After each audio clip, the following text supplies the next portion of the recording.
आज का हमारा चैप्टर है ट्राई अगेन, मतलब फिर से प्रयास करना। तो चलिए शुरू करते हैं। King Bruce of Scotland flung himself down in a lonely mood to think. It is true he was monarch and wore a crown, but his heart was beginning to sink. तो स्कॉटलैंड के राजा Bruce हैं जो थक कर हार कर बैठ गए हैं और अकेले में विचार करते हैं। TISS true he was monarch. TISS contraction होता है, शॉर्ट फॉर्म होता है इट इज का। तो ये सच है कि वो एक राजा हैं, मोनार्क हैं। मोनार्क यानी राजा, और उनके पास मुकुट भी है। मुकुट से अर्थ है उनके पास सत्ता है, पावर है।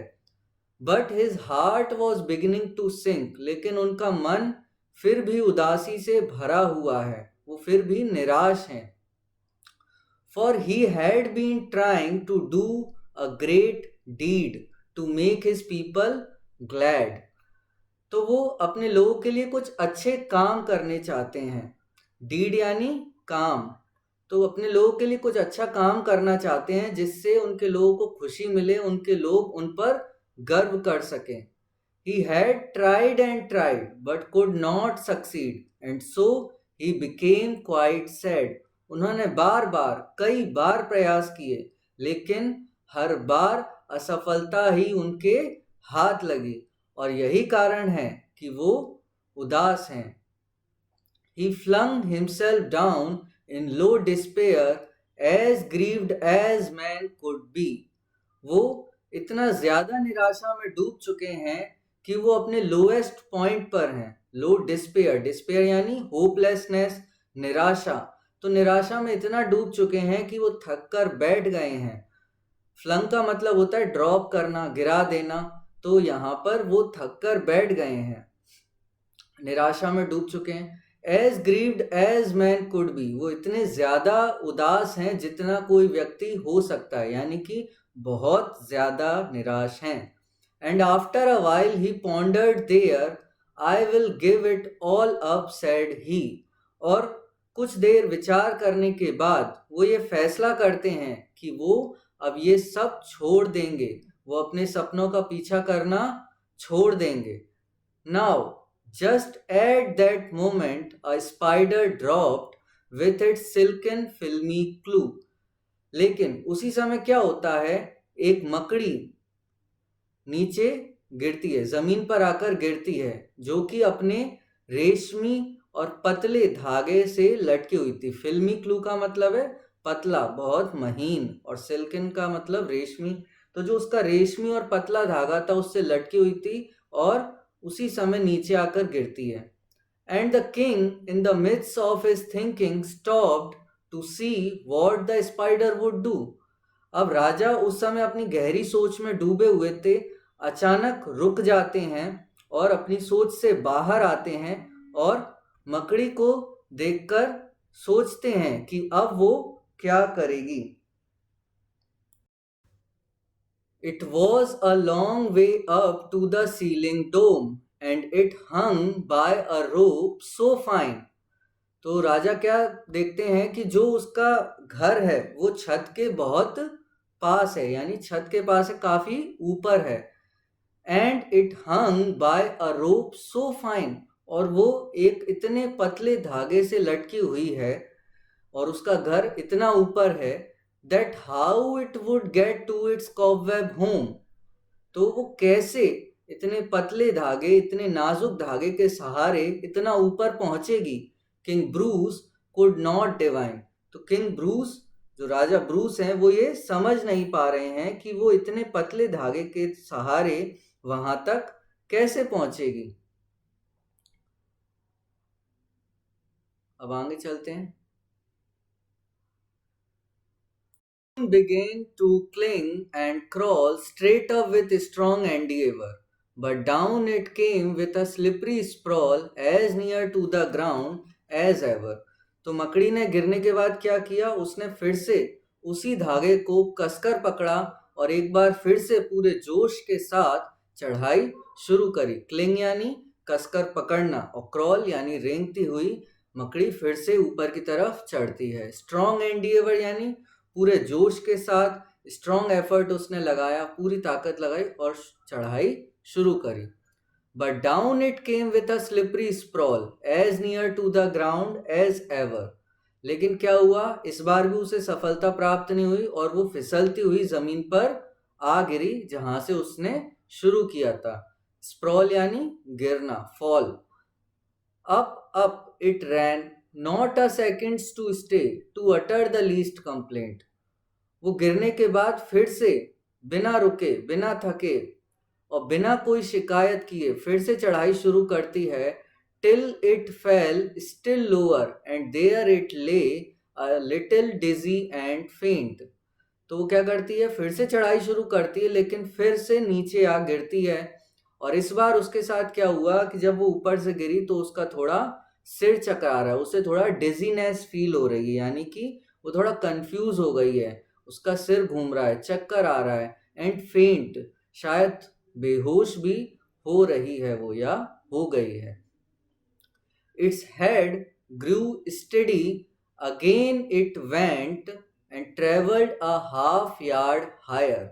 और जैसे ही उसे होश आता है, उसका सिर स्थिर होता है, तो फिर से एक बार शुरुआत करती है चढ़ाई की और इस बार उसको थोड़ी सफलता प्राप्त होती है। वो पहले से हाफ यार्ड यानी कि लगभग 18 इंचेस, बहुत थोड़ा सा डिस्टेंस होता है, वो एक्स्ट्रा कवर करती, यानी थोड़ा और ऊपर पहुंच जाती है पहले के मुकाबले।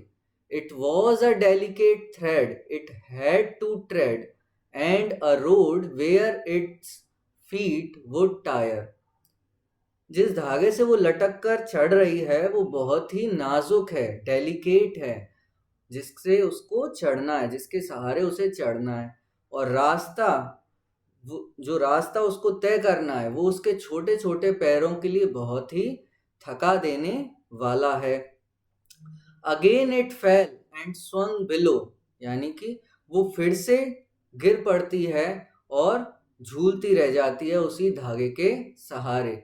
But again it quickly mounted, लेकिन वो दोबारा से जल्दी जल्दी चढ़ना शुरू करती है। Till up and down, now fast now slow, 9 brave attempts were counted.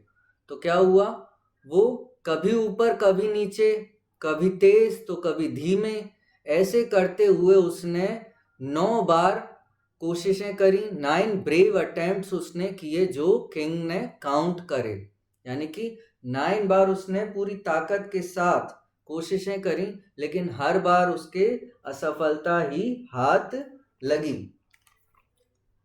आगे क्या हुआ, sure cried the king that foolish thing will strive no more to climb. तो उसके 9 बार असफल होने पर राजा एकदम चिल्लाकर झुंझलाकर बोला, ये मूर्ख मकड़ी क्यों नहीं समझती कि वो इसमें सफल नहीं हो सकती। Will strive no more to climb, और अब उसे हार मान लेनी चाहिए। When it toils so hard to reach and cling and tumbles every time, जब वो इतनी मेहनत कर रही है बार बार ऊपर पहुंचने के लिए, इतना प्रयास कर रही है, इतना कस के धागे को पकड़ती है, उसके बावजूद भी हर बार वो गिर जाती है, तो वो हार क्यों नहीं मान लेती। उसे तो हार मान लेना चाहिए। ये जो किंग है, जो खुद हार चुका है, ये उसके अंदर की बातें हैं जो वो मकड़ी से कह रहा है। ठीक है। But up the insect went once more, ah me it is an anxious minute. लेकिन जो मकड़ी है वो हार नहीं मानती और एक और प्रयास करती है। तो जो राजा है वो कहता है, ओहो, ये तो बहुत ही झुंझला देने वाला पल है, यानी कि बहुत ही ज्यादा एंशियस, झुंझला देने वाला, है ना, चिंताजनक मिनट है ये, यानी पल है। He is only a foot from his cobweb door, oh say will he lose or win it. तो अब जब उसने आखिरी प्रयास किया तो वो अपने घर से कुछ ही दूरी पर है। तो राजा सोचता है क्या होगा अब, क्या वो जीतेगी या हारेगी। Steadily steadily, inch by inch, higher and higher he got. धीरे धीरे इंच दर इंच वो ऊपर और ऊपर पहुंचती जाती है। And a bold little run at the very last pinch put him into his native cot. तो जो धीरे धीरे इंच दर इंच वो ऊपर और ऊपर पहुंचती है और अंत में वो पूरे जोर के साथ एक चढ़ाई करती है, रन करती है और अंततः वो अपने घर पहुंच जाती है। Bravo Bravo the king cried out. तो राजा उसकी इस सफलता पर उसको शाबाशियां दे रहा है। All honour to those who try, the spider of there defied despair, he conquered and why shouldn't I। तो राजा जो है वो उसको शाबाशियां दे रहा है और कह रहा है कि सफलता उन्हें ही प्राप्त होती है जो प्रयास करते हैं। All honour to those who try, the spider of there defied despair. Despair यानी कि निराशा को हरा दिया उसने, होपलेसनेस को हरा दिया।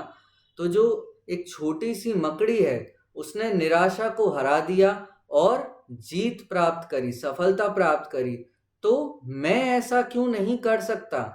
And Bruce of Scotland braced his mind.